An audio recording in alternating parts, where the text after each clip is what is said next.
All right, so today we're going to finish up our series of Chronicles of Narnia, whoop whoop.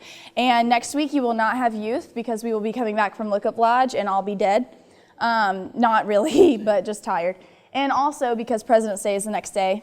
Whenever you have a Monday off, you have a Sunday off. So keep that in mind. Hopefully your set will be totally different when we come back, and we will be talking about love, but not the romantic kind of love like we'll be talking about this weekend, that and friendships. But we're going to be talking about how to love ourselves, really, when we come back. We'll go on this retreat, talk about how to love each other, how to make good friendships, how to look for godly relationships later on in life, and then we'll come back and we'll go, okay, but first, we have to love ourselves. And that's what the whole series is going to be about. But before we get there, let's close with Chronicles of Narnia. And the last book that I looked at and videos that I was watching on this was about the novel called The Last Battle. And so the whole premise of that book that C.S. Lewis wrote is showing us the beginning of the end. The beginning of the end. So it's called The Last Battle because what's happening here is this final battle between good and evil takes place. And then Aslan, God, comes back into the picture after he's been gone for like years and years and years, and he rescues all the Narnians that trusted him over the years, through all the battles, through all the wars, through everything that they've gone through, in the Lion, the Witch, and the Wardrobe, everything they went through with Caspian, and then this last battle that took place. So he rescues all these people who have trusted him and have been faithful to him through it all, and takes them into heaven. Their clothes changed colors and everything, just representative of like being wiped of your sin. That's what I thought it meant. But anyway, it's just a really beautiful scene to read over and to study, to see that C.S. Lewis there was trying to show us, this is my last book here, The Last Battle, but it's just the beginning of the end that'll never come. It's the beginning of the end that'll never come with Jesus. Because once you go to heaven, guys, that's eternity, man. And it is a beautiful paradise of eternity. It's the beginning of the end that'll never, ever come.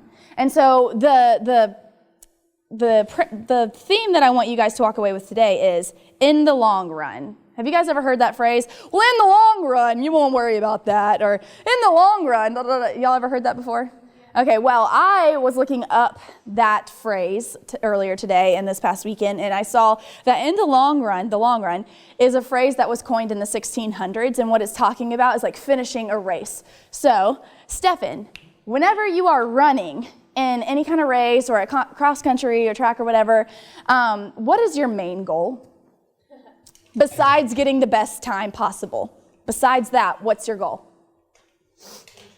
Finish alive, get to the end, because, this one lap might be really terrible, but in the long run, I'll finish the race and it'll be okay. That's sort of what I want us to be thinking about right now is, in the long run with your relationship, where are things going to go? In the long run. Because we go through life just like these kids did in The Lion, the Witch, and the Wardrobe, like in Prince Caspian, like in The Last Battle. It feels like everywhere we turn, there is some sort of spiritual war going on. It feels like the White Witch is constantly coming down on us, like Satan's constantly tempting us, which he is. And it's just so tiring, just like the third or fourth lap in your track race or something like that. It is so exhausting. But I promise you, if you just think, in the long run, this will pay off because I will get to meet my Lord and Savior and spend eternity with him. In the long run, if I can push through all this crap right now and be faithful to him through it all, I'll be with him for eternity in the long run. I want us to start thinking in the long run. In the long run, if I make this choice, what will happen to me? If I make this choice, what will happen to me? In the long run, even though all this crap is happening, if I'm faithful to God, this will happen. But if I'm not faithful, this will happen. That's sort of what I want you guys to start thinking of. We always think like, well, if I do this, then tomorrow I'll be free for that date or that party or that blah, blah, blah. And if I do this, then I'll make an A on that test tomorrow. But let's start thinking more eternal. Let's start thinking bigger. Let's start thinking better, because Jesus says that we can. So let's start thinking, and instead of just thinking about tomorrow's party or tomorrow's date or whatever, which is really fun, I want you to also start thinking about in the long run with the Lord. Not just tomorrow, but eternity. What are you doing to start gaining riches in heaven, right? What are you doing to build that relationship with the man that you're going to live the rest of eternity with in heaven? What are we doing to bless those riches, huh? What are we doing? And What promise is it that we're supposed to be thinking about in the long run? What is the end of the race? What does that look like? Well, open up to Revelations 21. You have Bibles with you in your seat or under your seat, or it will be on the screen. Revelations 21, 1 through 7. And we read this last week, but I want us to read it again. Revelations 21, verses 1 through 7. If you're in the same Bible as me, it's page 1252. Okay, and here's what it says. 1 through 7. Then I saw a new heaven and a new earth, for the first heaven and the first earth had passed away, and there was no longer any sea. I saw the holy city, the new Jerusalem, coming down out of heaven from God, prepared as a bride beautifully dressed for her husband.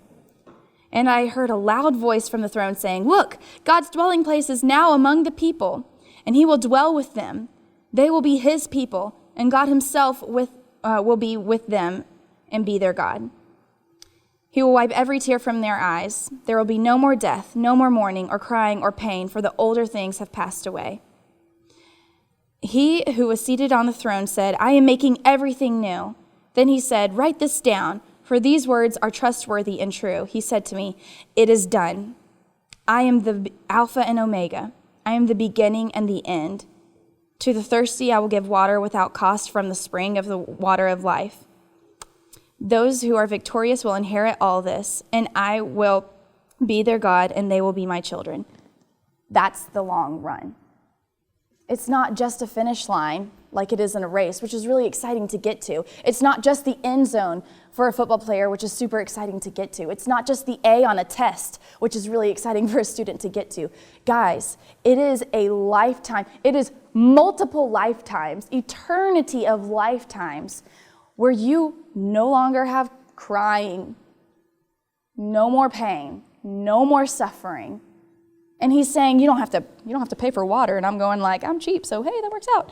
But that's pretty awesome. I know he's talking about the well of life as well. But still, he's saying those who are thirsty, I'm going to give them water of life, and they're never going to be thirsty again. I want you to inherit all of this, AJ. I want you to inherit all of this, Emily. But the only way that we're going to do that is if we keep looking towards the long run with him and realizing that the only way to get there is to give our lives to Christ in the short run. So every day, remember that you've developed this relationship with the Lord and continuously try to get to know him. Every day, remember when you gave your life to Christ. And if you haven't yet, start thinking about it. The only way to heaven is through Jesus Christ and recognizing what he did for us on the cross. And guys, I want you to look at the long run. I know it's tough to make good decisions in high school. It's tough to make good decisions when you're 23 or 50, 21, right? Anyway, so I know it's tough. I really understand. You don't really have to put an age on it. It really is. But start thinking in the long run. What will happen if I make this kind of decision? Will God be proud of this, or will he not be proud of this? And even if it hurts me to make this decision right now, remember that it will be rewarded in a place where there's no more crying. Who cried this past week? I might have. Who had pain this past week? Me too. Who had pain this past week? Physical pain, emotional pain. I know you've been working out. You weren't sore this week. Come on now. Come on now. Who's lost a loved one ever? Mourning is tough. Losing somebody, having physical pain, emotional pain, crying, all that sucks, guys. And that's only something that we're going to experience here. So quit trying to look in the short run of how's that date going to go tomorrow, which is fine to think about, but don't invest everything into that. Invest everything into the long run with the Lord. In the long run, you get to spend an eternity with somebody who's never going to let mourning, dying, sin, crying, pain, physical, mental, any of it. He's not going to let any of that happen to you anymore. We'll be in heaven. We'll be protected. And Satan can't mess with us there. That's what you want to be thinking about. I know it's really tough. I know that. I know I'm asking a lot of you because making godly decisions is not always the easiest. So I have a little questionnaire for you here, just a couple of questions. And I want you to answer honestly. not just based off of what I said or based off of what you think is the right answer. I want you to think honestly, logically, and like a teenager for a second, and you might answer exactly the right way. Here are my questions. I'm going to have 2 scenarios, and then within each scenario, there are 2 paths that you can take. Which one do you want to take? So let's think about it. Scenario 1, you get invited to a party that your parents don't want you to go to. Anybody ever been in that situation before? Madison's like, oh, tonight. But I'm just kidding. So you get invited to a party that your parents don't want you to go to. Path number 1, you go anyway. Obviously, you tick off your parents, but you make a lot of friends that last all throughout high school, and they're kind of popular.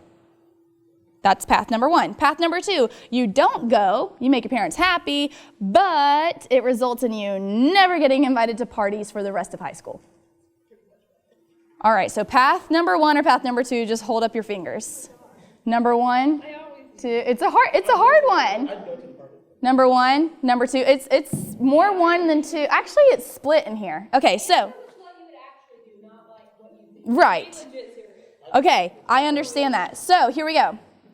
Path number 1, you make a lot of friends who are pretty popular. You still get invited to all the parties. Path number 2, you get grounded for a little bit of time, but you never get invited to parties ever again for the rest of high school. Those are your 2 paths. Path number 1, long run. Long run, here's what happens. Yeah, you made all those friends, but you made a bad choice at that party that somebody caught on camera and posted about you later. Not such good friends.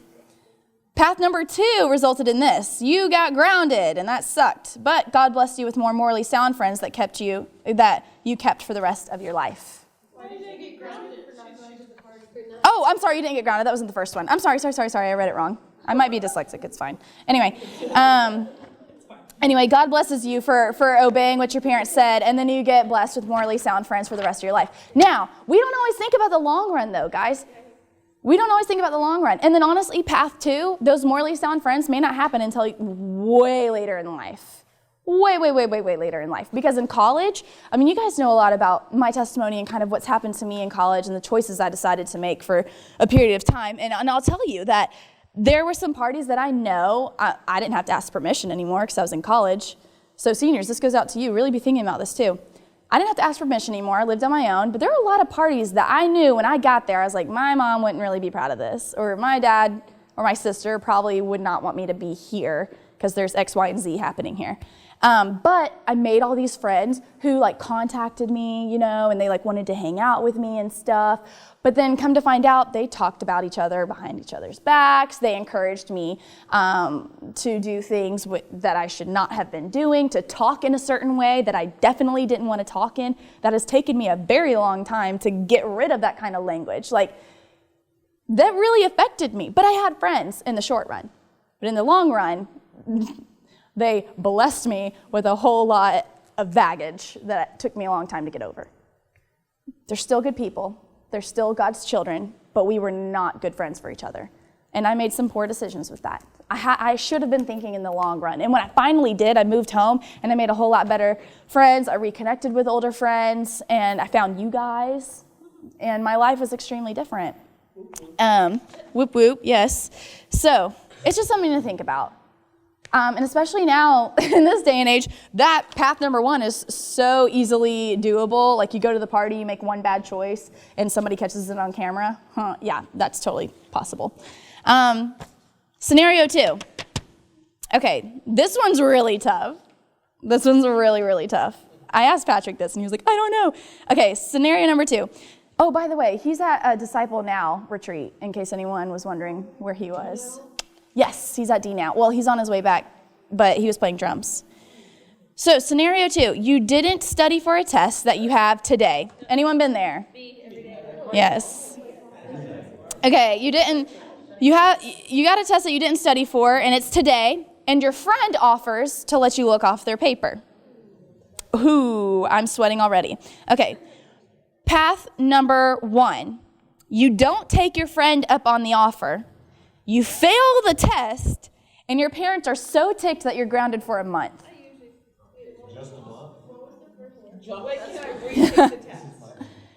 No retaking. You do not retake the test. You fail it, your parents ground you for a month. Path number 2, you take your friend up on the offer. You didn't get caught that day. You received an A on the test, and your parents were very excited. Path number 1 or path number 2? No question. If I could retake it.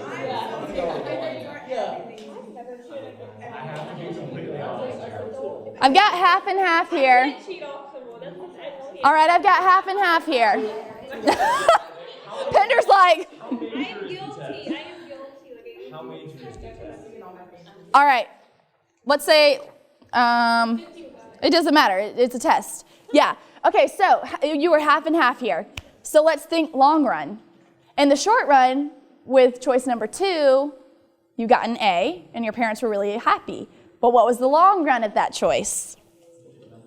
I promise you, when you cheat, which is like lying, when you cheat, I will promise you this. You will get caught eventually. Maybe not with that. But once you start cheating and lying on one thing, I promise you it reflects into a whole lot of other things in your life, and you're just like, oh, I never got caught, so I'll just keep trying it. And eventually you will get caught. So, just saying. So, here we go. Path number 2. You got an A, you made your parents really happy, but then you decided that you were going to bank on your friend for the rest of the year, but when you reached the final, you failed it, making a D in the class, resulting in a very awkward, how is this possible, conversation between you, your teacher, and your parents. Your parents find out the truth, and they lose trust in you. What is that long run for number? That one is for number 2. Okay. Long run for path number 1, where you didn't take them up on the offer, failed, and got grounded for a month. But God blessed your honesty with your parents and not cheating. And your parents ended up trusting you more as days went by, resulting in more freedom in the future. A. That doesn't mean that happens right then and there. That can mean when you get into college, they trust you more, Grace, and they're not like they're not gonna be like, oh my gosh, Grace, what are you doing? What are you doing right now? You better call me when you get to class. I'm gonna get home. My parents are gonna be like, Was it scary? Yeah. Hope I never had children. Anyway, so the meaning of that exercise was just to get you guys seeing like the long run. Like, look, life is going to present you with a whole lot of really hard decisions. And in the short run, things can sound pretty sweet. And honestly, let's be real. Your parents may never catch you that you went out to that party. Your parents may never find out that you got an A on that test because you cheated. They may never find that out. But I promise you, God knows already. He didn't find out. He was sitting there while you were doing it.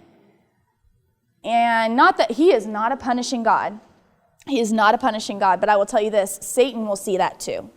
And he'll go, ooh, well, Kathy was weak when it came to grades. I'm going to keep pushing her on that. And that's how I'm going to get her. That's how I'm going to get her to lie. That's how I'm going to get her to cheat. That's how I'm going to get her to steal. That's how I'm going to get her to get against God.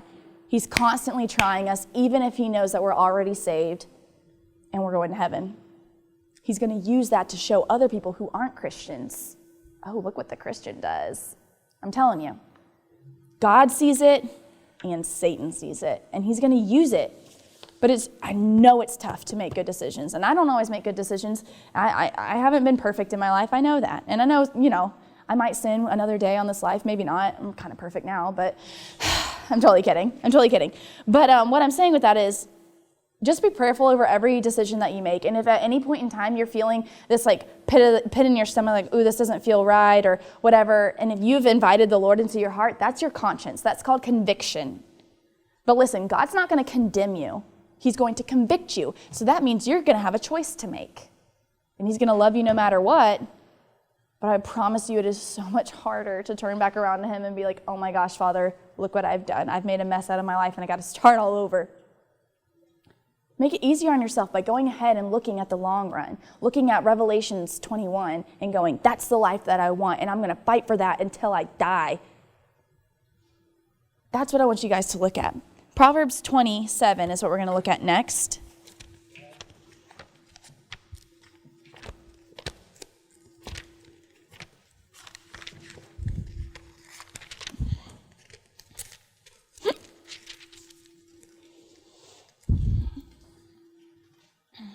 Excuse me. Proverbs 20 is on page 648. 20 verse 7. Will somebody read 20 verse 7 for me? Yay! Go ahead. The righteous lead blameless lives. Blessed are their children after them. The righteously blameless lives. Blessed are the children that live after them. Guys, that's a proverb that speaks directly into this message that we're talking about. What does righteous mean? Righteous, that's kind of a hard word for me. Actually, what do you guys think that it means? Doing the right thing. Having a conscience for the right thing. It's a tough word, and we say it all the time. We're like, oh, a righteous king. But no, it's one that knows what's morally sound and right and decides to go with that. Not just knowing it, but doing it. That's a righteous man. That's a righteous woman. And so this proverb, what it is telling us is, if you lead a life where you know right from wrong and you're choosing the right path, you're going to live a blameless life. You're going to live, I'm telling you, oh my gosh, it feels so good when you tell the truth because you feel blameless. It's not just you read it here in verse 7. You actually feel blameless. You're like, hi, I've got nothing to hide. Everyone can look at me and talk to me. It's great. And it really is, though. Seriously, I lived part of my life where I was hiding things, and we call those the dark days. But I was hiding in the darkness a lot of times, and that was a scary place to be because I had to constantly start okay, what am I going to tell my mom that I'm doing tonight? Why can't I come to family dinner? Because I'm reading my Bible. No, I wasn't. But it was a constant battle with other people when I wasn't being righteous. I was constantly trying to hide in the darkness. And I'm telling you, it is a blameful, guilty, full life provided by Satan. But God looked at me and he said, you still have the ability to be righteous. All I need you to do is just give this up to me, come out of the darkness, live in the light, and I'll be here for you. And you'll be totally blameless. And then you'll teach your children that, and their children that, and their children that. And this will be something that they inherit because that's the culture that they're around. You know? Aren't you the culture that you're around? You know? The people that you hang out with, you tend to start acting like, or you'll say, if they have some sort of catchphrase, you end up copying that catchphrase every now and then or something, or you have the same mannerisms or something. Anyway, that's, to me, kind of what this is talking about as far as adapting this into the 21st century. He goes, your children will be blameless, and their children will be blameless, because they're going to be living in a blameless household. That doesn't mean that they won't sin. It doesn't mean that they won't mess up or make mistakes or someday hide in the darkness, but it means that they've been surrounded by righteousness to the point where they know right from wrong. And that makes it a whole lot harder to keep doing the wrong. So the righteous woman, the righteous man, girl, boy, those who are righteous and lead a blameless life will be blessed, and so will their children. Remember that. Long run, my children, their children. Long run, think about that. The last verse that I have for you is Proverbs 24, verse 16. It's just 2 pages down. 24:16? Yeah, you want to read it? All right. For though the righteous fall 7 times, they rise again. The wicked stumble when calamity strikes. This is a verse that I actually shared with Patrick a couple weeks ago because things were just kind of tough. If you've ever been around somebody who's in the music business, things are always up and down and up and down and up and down. You got 5 gigs this week, and then next week you're at home watching Netflix. I'm just kidding. He doesn't do that. But still, it's an up and down lifestyle, and you have to kind of live off of part-time jobs and things like that. And so we were kind of looking at his gigs and going, oh my gosh, I wish this would be consistent. And then his car breaks down and we're talking about selling it for scraps. And it was just the kid was broken, y'all. And I know he's okay with me sharing this because he uses it in his life to encourage others. The kid was broken, had no car. He's a 22-year-old man. And he looks at me and he says, I want to take care of her. And so he's thinking what am I, this is really hard. And it was tough. There was a lot of emotions in that time with the two of us. But we eventually ended up giving it all to God together and praying about it together and just letting him lead our lives. And he's been blessing that. He really has. But the reason I share that story with you is to say when things got really tough, this was the scripture that I shared with him to encourage him because I was trying to tell him, be righteous. Don't just go out and do gigs at some place that has nasty crap all over it, or you're going to be having to get surrounded by all kinds of cuss words, or y'all know the music. Come on, let's all be real. You turn on the radio, you hear beep, beep, beep, or they like mute it for a second. That's kind of what is surrounding us a lot of times in the music world. So I was just encouraging him, like, stay righteous, Patrick. Come on, stay righteous, Patrick. Come on, you can do this. And then I said, when you are righteous, and even if you fall a million more times, even if you get another car and that thing breaks down, or you don't have gigs for the rest of the year, God will provide and pick you back up. Just keep trusting him. But if you want to go the other way, where maybe you'll have more consistent gigs, but it's in a shady area, or you're not going to be able to share the Lord or whatever, well, it says right here that when calamity strikes, you're going to fall. And you're going to stay falling. Give everything up to the Lord. Patrick, that's what I was telling him. Give it all up to him. Be righteous. Continue to stay that path, and he will bless it. And he has, guys. And I actually got to go and speak at FCA recently at Archer, and we were talking about that, and I was telling them a little bit about that story with Patrick when a few weeks ago it was kind of tough. And y'all, you know where he is now? Just now, he was at Disciple Now. He got a great opportunity where he's getting paid to go play drums for the Lord and lead other people in worship. That's awesome. That is incredible. He got blessed with a conversation with my parents where my parents were going, Patrick, we're here for you no matter what. We got 3 cars at my house. Let's help you. We'll do it. Whatever you need.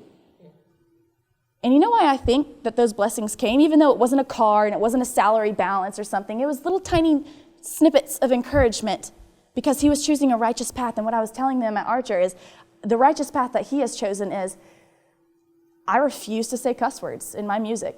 Even though I sing R&B and hip-hop music, I refuse. And I am not going to sing about dirty stuff. And recently, he was in a place where this guy he knew was recording, and he was beep, beep, beep, beep, beep, beep, like singing all kinds of profanity. And these people who were supporting him financially and getting him where he wanted to go in the music industry were saying, like, Pat, maybe if you would just say a few cuss words or like sing with somebody who's got profanity, a little edge to them. That's how they say it. A little edge to him. Maybe that'll help you get pushed along. And he's like, it's not worth it. That's not what I want to do, and that's not what I'm about. I still respect you, and I understand what you're saying, but that's not what I'm about. It's just not me. That's a really hard decision to make because in that field, when somebody encourages you to do something, generally that's followed by a gig after a gig after a gig, but he said no because it didn't follow the righteous path that he thought God had in store for him. Sorry about the really long story with Pat, but I just think it's so applicable to us. In the short run, there are rewards like A's after we cheat on a test or a new gig if we say a cuss word or sing with somebody with a cuss word in their song, right? Or fill in the blank. There's short-run pros, definitely. But what I want you to harp on are the long-run pros. In the long run, where will this get me with the Lord? Not just in the long run, where will this get me financially? In the long run, where will this get me in my marriage or in my boyfriend-girlfriend relationship or in my academic life or in my sport? I want you to finish that sentence with, in the long run, where will this get me with my relationship with the Lord? Because that's who I'm spending eternity with. I love spending time with you guys and talking with you guys. I'm glad to see you guys have friendships, and I'm going to constantly encourage those. But you know what? These are a blink in time compared to the relationship that you will live with Jesus in heaven in eternity. That's who you need to be investing in more than me, more than each other. In the long run, where will this get me with my relationship with the Lord? Band, you guys come on up and we'll start praying.